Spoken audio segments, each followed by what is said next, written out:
మీరందరికీ నా నమస్కారాలు. మాకు చాలా ఆనందంగా ఉంది. మేము చిన్నప్పుడు మా తల్లిదండ్రులు ఎప్పుడు మొదట తీసుకొచ్చారో తెలియదు, కానీ మా తల తీస్తారు, అది చిన్నపిల్లలది గుండు చేస్తారు. మాకు ఇక్కడే అయింది. మా పిల్లల్ని కూడా ఇక్కడ తీసుకొచ్చి చేస్తాం. అలాగా చేస్తూనే వచ్చాం. అయితే మన రాజ్యాంగం ఆఫీసెస్ వచ్చేటప్పుడు ప్రజలు మమ్మల్ని 78 తర్వాత పుట్టిన వాళ్ళు ఉన్నారా ఇక్కడ? సో మీరందరూ ఆ రోజు పుట్టిన వాళ్ళే. సో అప్పుడు వచ్చి స్వామివారి దర్శనం చేసి అసెంబ్లీకి వెళ్ళాం. యాక్టివ్ పాలిటిక్స్లో ఎన్ని ఒత్తిడులు ఉన్నా ఆ స్వామివారు మాకు బలం ఇచ్చారు నిలబడడానికి.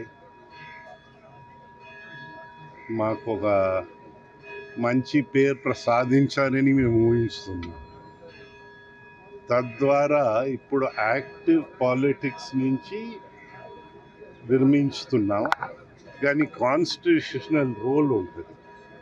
ఆ రోల్ ఇంకా చేస్తున్నాము. ఆ రోల్ చేసే ముందన ఇక్కడ మళ్ళీ స్వామివారు దర్శనం చేసి, ఎందుకంటే మా కుటుంబానికి ఇక్కడి నుంచి ఎన్ని వందల సంవత్సరాలు, దశాబ్దాలు ఒక రిలేషన్షిప్. మనమందరు భక్తులుగా స్వామివారికి సేవ చేయగలిగాము. అయితే ఇన్నాళ్ళు ఒక రాజకీయ పార్టీలో ఉండి యాక్టివ్ పాలిటిక్స్లో ఉండదు. ఇంకా అది ఉండదు. కానీ పసుపు రంగు అనేసరికి మనకు అందరికీ ఒక పవిత్రమైన రంగు,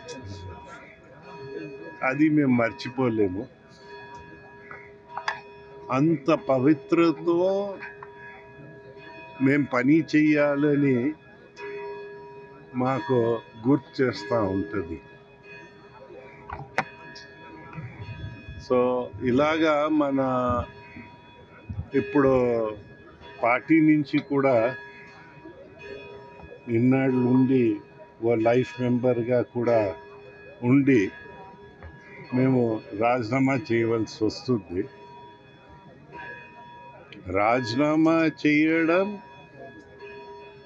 ఒక విధంగా బాధగా ఉంది, కానీ తప్పదు. మన దేశానికి, మనకి రాజ్యాంగాన్ని అప్హోల్డ్ చేయాలంటే మన డైరెక్ట్గా పొలిటికల్ ఇన్వాల్వ్మెంట్ ఉండరాదు. ఆ స్వామివారు మాకు ఆ జ్ఞానం ఇంకా ఇప్పించుతూ, ఈ కొండపైన ఇంకా రప్పించుతూ ఉండాలని నేను కోరుతా ఉన్నాను. అయితే ఇక్కడ నేను హెరిడిటీ ట్రస్టీ, సో ఆ లింక్స్ మాత్రం పోవు. ఈ జన్మలో స్వామి గారికి సేవ చేసే అవకాశం మాకు కలిగించడము మా స్వర్గీయ అన్నగారు స్వర్గీయస్తుడు అయ్యేటప్పుడు ఇక్కడ వస్తామని నేను ఏనాడు ఊహించలేదు. మెంబర్షిప్కి అన్నిటికీ, పాలిట్ బ్యూరో సభ్యులకి అన్నిటికీ ఆ సంతకం ఇక్కడే పెట్టాను బయట వచ్చిన తర్వాత. ఎందైతే ఇప్పుడు పంపిస్తాను. మాకు చిన్న సెంటిమెంట్, దర్శనం చేసి పంపించుదామని. అయితే ఫోన్ పైన మాట్లాడి ఉన్నావా, అందరూ అంగీకరించి ఉన్నారు. సో అది ప్రాబ్లం కాదు. మాకు ఎన్డీఏ ప్రభుత్వము, నరేంద్ర మోదీ గారు ప్రధానమంత్రిగా, చంద్రబాబు ముఖ్యమంత్రిగా అందరూ మమ్మల్ని గౌరవం స్థానానికి తీసుకొచ్చారు.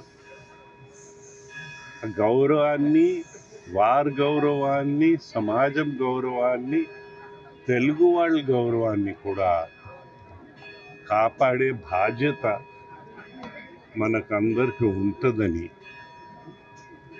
అందుకోసం అన్నాను. ఆ పసుపుతో పవిత్రత, ఆ పవిత్రత గుర్తు చేయిస్తుంది అనేది. మీరు కూడా పెళ్ళి కార్డ్స్కి వాటికి పసుపు రాస్తూ ఉంటారు. నందమూరి తారక రామారావు గారు కూడా బోధిస్తున్నప్పుడు అలాగే అనే పసుపు పవిత్రతని మనమందరూ మన చర్యల ద్వారా కాపాడాలి. అది చేసే అవకాశం స్వామివారు కలిగించారు. మాకు ధన్యవాదాలు, అంతకన్నా ఏం లేదు. మేము కూడా ఈరోజు కొంచెం ఎక్కువ పెద్ద ఎత్తున స్వాగతం పలికారు.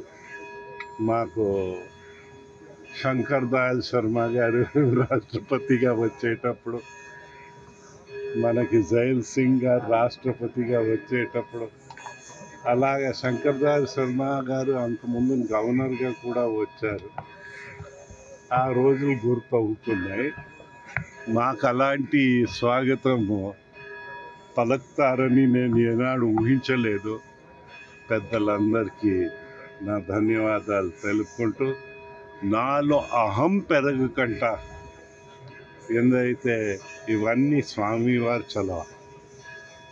మన సొంతది అనుకుని మనం అహము పెంచుతా పోతే మనం జీవితంలో ఏది సాధించము. అహం పెరగకంట ఆ స్వామివారు మమ్మల్ని కాపాడుతారు, మా కుటుంబాన్ని కాపాడుతారని నేను అనుకుంటూ, మీ అందరు కూడా ఇక్కడ వచ్చి, నేను జనరల్గా రాజకీయం ఇక్కడ ఎప్పుడు మాట్లాడలేదు, మాట్లాడకూడదని ఒక పద్ధతి పెట్టుకున్నాను.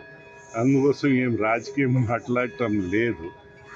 కానీ మనం అందరూ మన దేశభక్తిని కూడా ప్రదర్శించే అవకాశం స్వామివారు కలిగించారు. అందరికీ నా ధన్యవాదాలు.